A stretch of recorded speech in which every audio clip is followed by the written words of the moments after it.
지폐로 불때던 나라, 바이마르 초인플레이션, 그리고 인류가 반복하는 가장 황당한 실수. 여러분, 잠깐요. 지금 제가 아주 황당한 질문을 하나 드리겠습니다. 장작이 너무 비쌉니다. 겨울이 왔는데 집을 따뜻하게 해야 합니다. 그런데 나무 살 돈이 없습니다.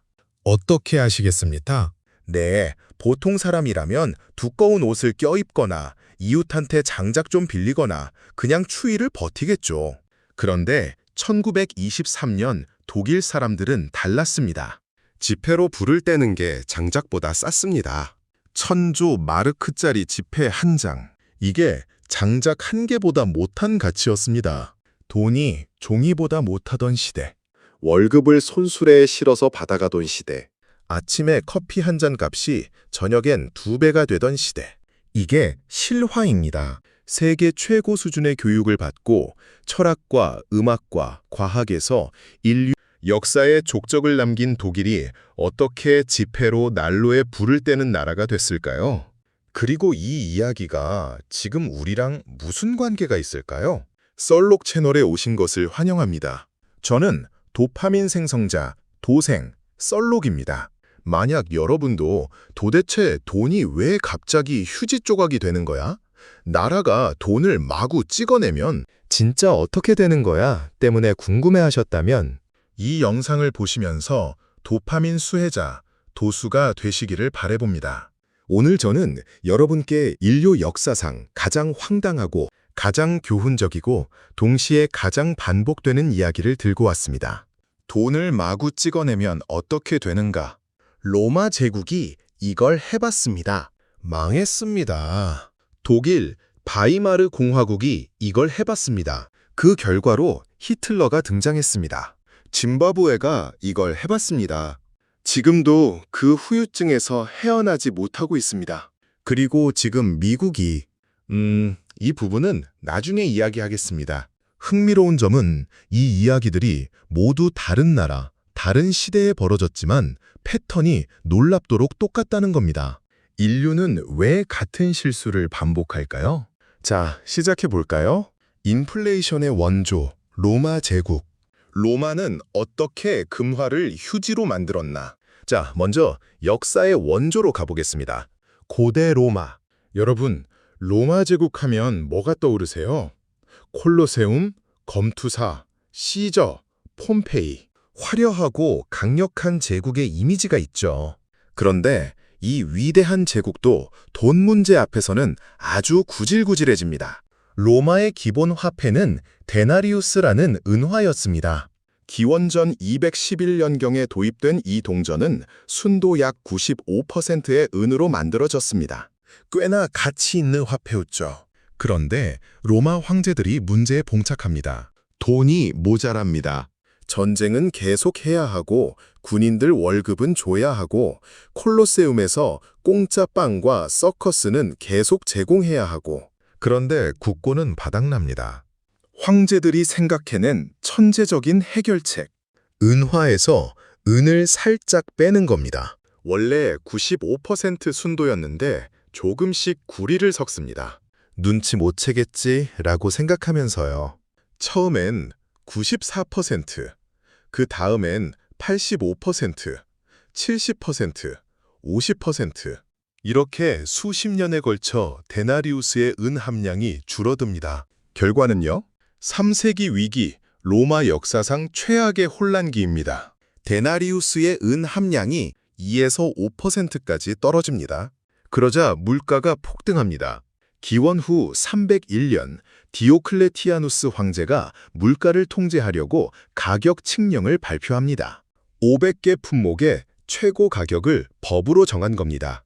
위반하면 사형. 결과는요, 상인들이 물건을 안 팝니다. 팔면 손해니까요. 물자가 시장에서 사라집니다.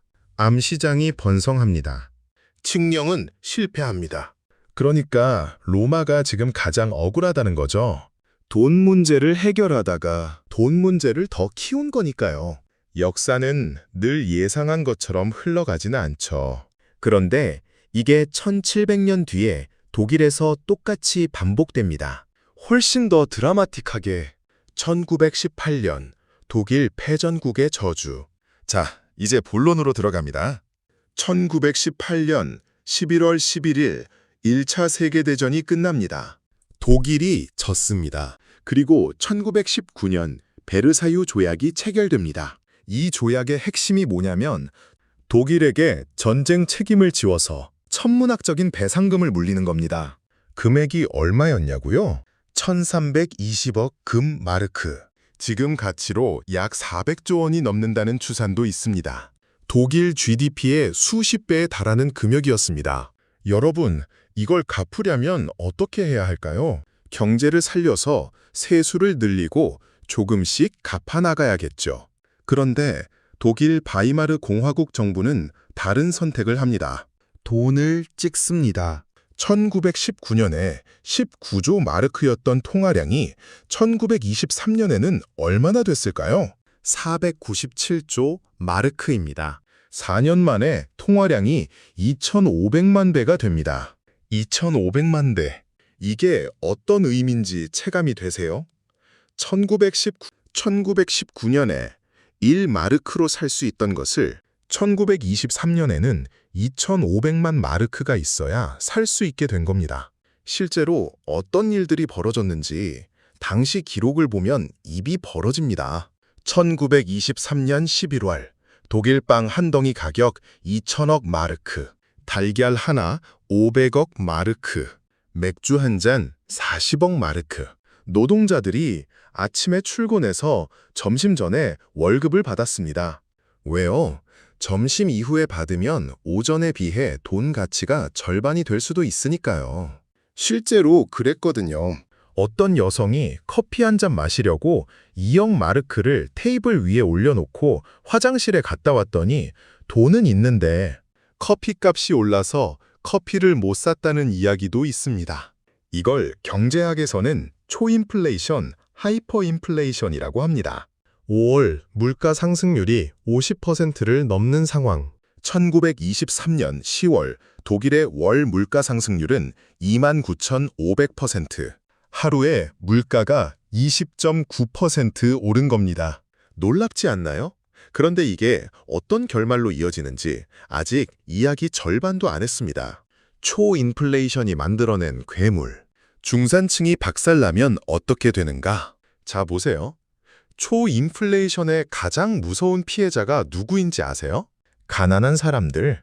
물론 힘들었습니다. 그런데 가장 결정적으로 박살난 건 중산층이었습니다. 왜요?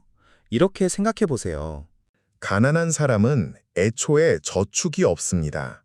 잃을 돈이 없습니다.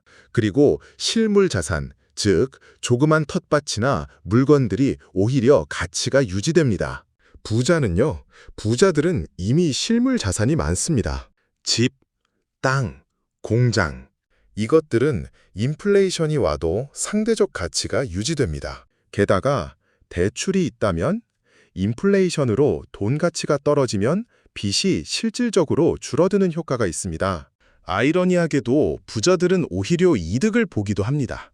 그런데 중산층은 뭘 가지고 있습니까? 저축입니다. 은행 통장에 열심히 모아둔 돈, 30년 동안 악착같이 저축해서 모은 퇴직연금, 채권, 국채, 이게 다 휴지 조각이 됩니다. 30년 동안 저축한 의사, 교수, 공무원, 소시민들의 평생 재산이 1년 사이에 사실상 사라집니다. 이 사람들의 좌절감이 어느 정도였는지 상상이 되시나요? 그리고 여기서 정치가 등장합니다. 경제가 무너지고 중산층이 분노하고 사회가 혼란스러울 때 어떤 종류의 정치인이 등장하는지 역사는 보여줍니다. 우리가 이 지경이 된 건 전부 저놈들 때문이다. 나만 믿어라. 내가 다 해결해주겠다. 1923년 바로 그 해 뮌헨 맥주홀 폭동이 일어납니다. 주모자의 이름은 아돌프 히틀러. 초인플레이션이 히틀러를 직접 만든 건 아닙니다. 그러나 초인플레이션이 만들어낸 절망과 분노가 히틀러가 설 수 있는 무대를 준비했습니다. 역사의 아이러니가 아닐까요? 돈을 마구 찍어서 위기를 해결하려다가 더 큰 위기의 씨앗을 심은 겁니다. 흥미로운 점은 이 패턴이 바이마르 독일에서만 나타난 게 아니라는 겁니다. 짐바브웨 21세기판 바이마르, 더 황당하게. 자, 보세요. 이게 1920년대에만 있었던 이야기라면 우리가 그때는 그랬구나 하고 넘어갈 수 있습니다. 그런데 2000년대에도 똑같은 일이 벌어집니다. 무대는 아프리카의 짐바브웨. 짐바브웨는 1980년에 독립한 신생 국가입니다. 초대 대통령 로버트 무가베. 처음에는 아프리카의 희망으로 불렸습니다. 교육 수준도 높고 농업 생산성도 나쁘지 않았습니다. 그런데 무가베가 아주 창의적인 경제 정책을 펼칩니다. 2000년 백인 농장주들의 땅을 강제로 빼앗아 흑인에게 나누어 줍니다. 토지 개혁이라는 이름으로. 그런데 이게 어떤 결과를 만들어냈냐고요? 농업 생산량이 폭락합니다. 왜요? 땅을 받은 사람들이 농사 경험이 없었거든요. 짐바브웨는 한때 아프리카의 빵바구니라 불리던 나라였는데 갑자기 식량 수입국이 됩니다. 경제가 무너집니다. 세수가 줄어듭니다. 그런데 정부 지출은 줄이지 않습니다. 어떻게 할까요? 맞습니다. 돈을 찍습니다. 그 결과가 얼마나 황당했냐고요? 2008년 짐바브웨의 연간 물가 상승률 공식 통계로 2억 3,100만 %, 비공식으로는 800억 %라는 추산도 있습니다. 바이마르, 독일도 울고 갈 수준입니다. 짐바브웨 중앙은행이 발행한 지폐, 100조 짐바브웨 달러짜리 지폐. 이게 실제로 시중에 유통됐습니다. 100조. 그런데 이 돈으로 살 수 있는 게 달걀 3개였습니다. 어떤 기자가 이런 취재를 했습니다. 100조 짐바브웨 달러 지폐 한 장을 들고 빵집에 갔더니 주인이 이 돈으로는 빵 반 개도 못 삽니다. 라고 했답니다. 대신 미국 달러 1달러로는 식빵 한 덩이를 살 수 있었다고요. 결국 짐바브웨는 2009년에 자국 화폐를 포기합니다. 공식적으로 미국 달러를 법정 통화로 채택합니다. 자기 나라 돈이 너무 쓸모 없어져서 다른 나라 돈을 쓰겠다고 선언한 겁니다. 그런데 여기서 반전이 있습니다. 짐바브웨가 미국 달러를 공식 화폐로 쓰기 시작하자 경제가 안정됩니다. 왜요? 더 이상 마음대로 돈을 찍을 수 없으니까요. 이게 무엇을 말해주는 걸까요? 인플레이션은 결국 신뢰의 문제라는 겁니다. 사람들이 이 돈의 가치를 믿어야 돈이 돈으로서 기능합니다. 그 신뢰가 무너지는 순간 아무리 많은 돈도 휴지 조각이 됩니다. 현재 진행형 미국 달러는 안전한가? 미국이 달러를 마구 찍으면 자, 이제 가장 뜨겁고 민감한 이야기를 해야 할 시간입니다. 미국 달러 이야기입니다. 먼저 사실관계부터 확인해 볼까요? 2020년 코로나 팬데믹이 터집니다. 미국 연방준비제도, 즉 페드가 어떤 선택을 하냐고요? 돈을 찍습니다. 대규모로. 코로나 이전 2019년에 미국의 M2 통화량, 즉 시중에 돌아다니는 돈의 양이 약 15조 달러였습니다. 2021년 말에는 21조 달러를 넘어섭니다. 2년 만에 6조 달러, 우리 돈으로 약 8천조 원을 새로 만들어낸 겁니다. 이걸 두고 어떤 이코노미스트가 말했습니다. 인류 역사상 가장 짧은 시간에 가장 많은 돈이 만들어졌다. 결과는 우리가 다 겪었습니다.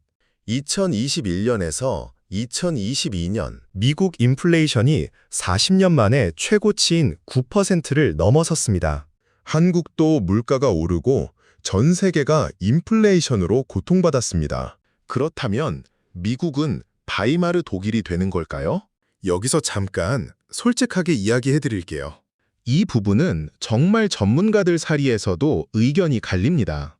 미국 달러는 기축통화라는 특수한 지위를 가지고 있습니다.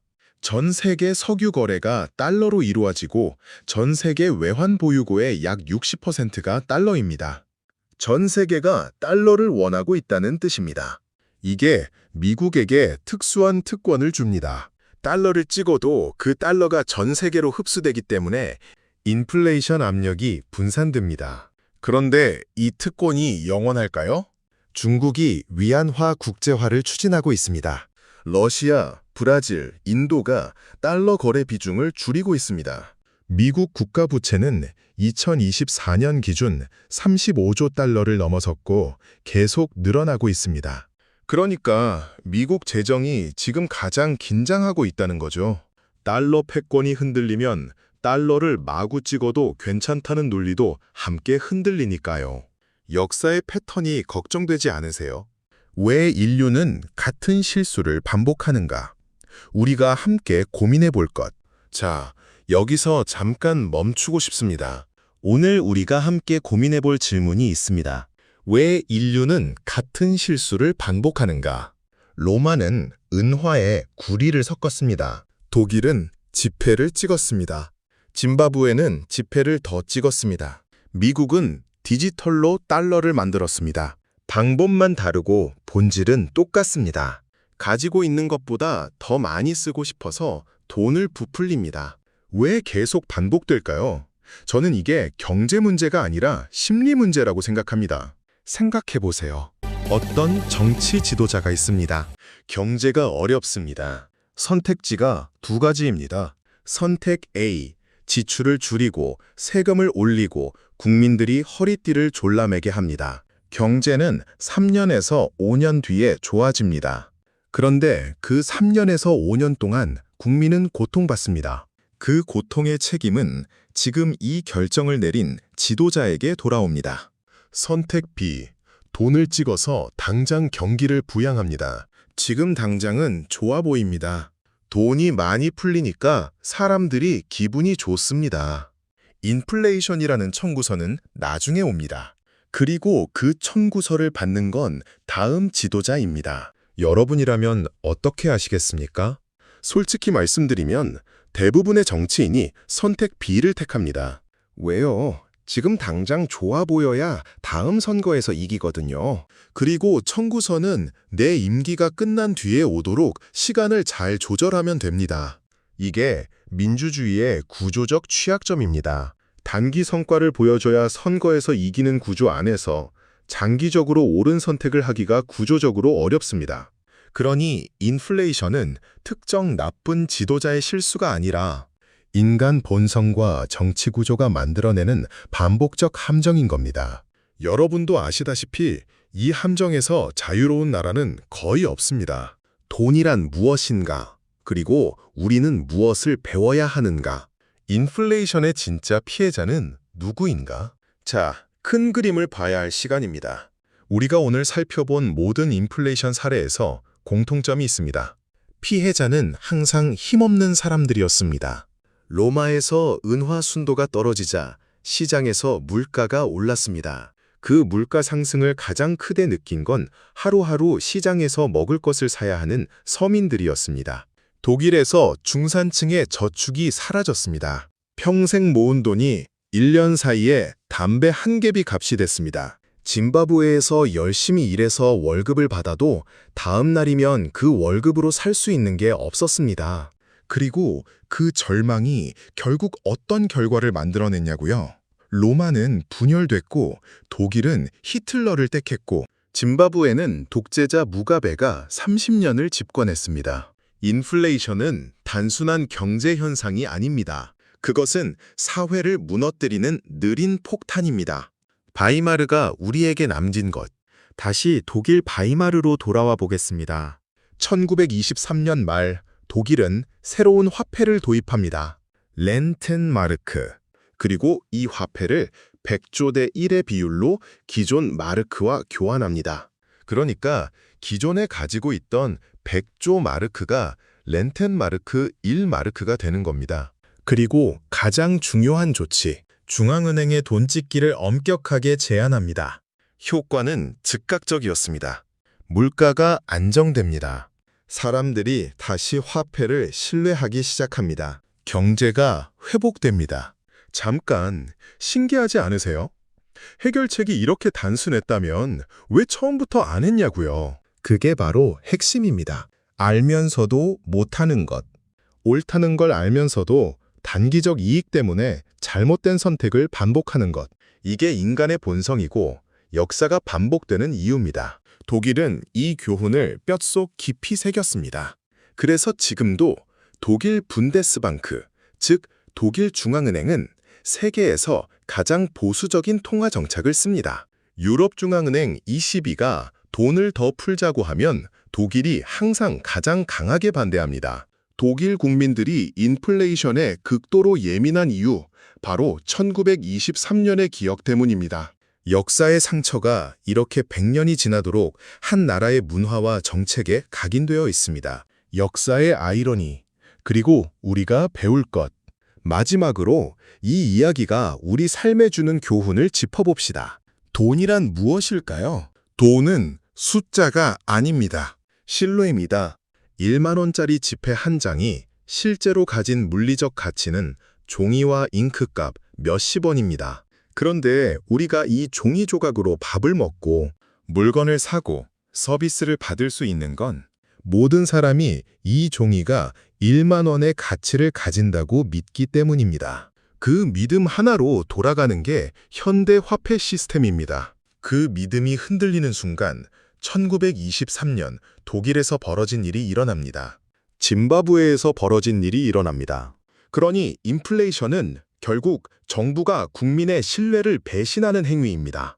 조용하게, 서서히, 사람들이 눈치채기 전까지 계속 로마 황제들이 은화에 구리를 섞을 때 그들도 처음엔 조금만 해야지 라고 생각했을 겁니다.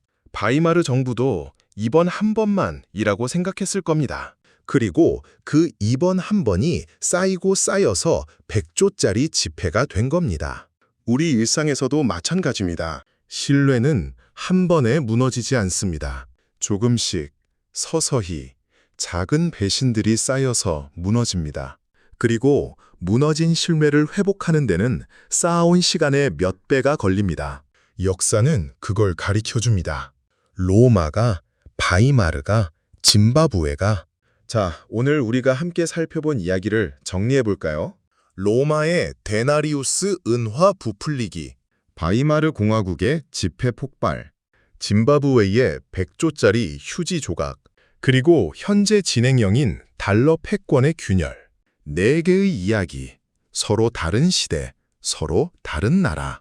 그런데 패턴은 하나입니다. 없는 돈을 있는 척하면 결국 있는 돈도 사라진다.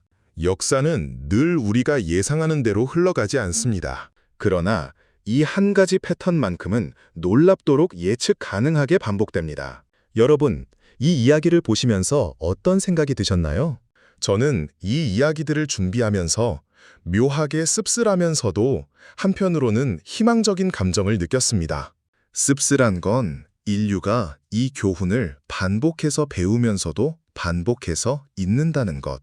희망적인 건 그래도 독일이 1923년의 교훈으로 지금 유럽에서 가장 안정적인 통화 정책을 유지하고 있다는 것. 역사에서 배우는 나라와 사람은 결국 다른 결말을 만들어냅니다. 그러니까 이 썰을 보신 여러분은 이미 다른 출발선에 서 있습니다. 역사를 아는 사람은 같은 함정에 덜 빠집니다. 그게 제가 이 썰을 만드는 이유입니다. 여러분의 생각이 정말 궁금해집니다. 댓글로 여러분의 생각을 꼭 남겨주세요. 여러분이 남긴 댓글이 다음 썰의 주제가 될 수도 있습니다. 오늘 이 썰이 재미있으셨다면 구독 버튼 꾹 눌러주시고요. 좋아요 한 번만 눌러주셔도 저 도생에게 엄청난 도파민이 생성됩니다. 그 도파민으로 더 날카롭고 더 흥미진진한 썰을 계속 준비해드리겠습니다. 다음 썰에서는요, 힌트만 드릴게요. 세계 역사상 가장 황당한 전쟁. 전쟁을 하기 위해 빌린 돈으로 결국 그 나라가 망한 이야기. 궁금하지 않으세요? 다음 영상에서 뵙겠습니다. 저는 도파민 생성자 썰록이었습니다.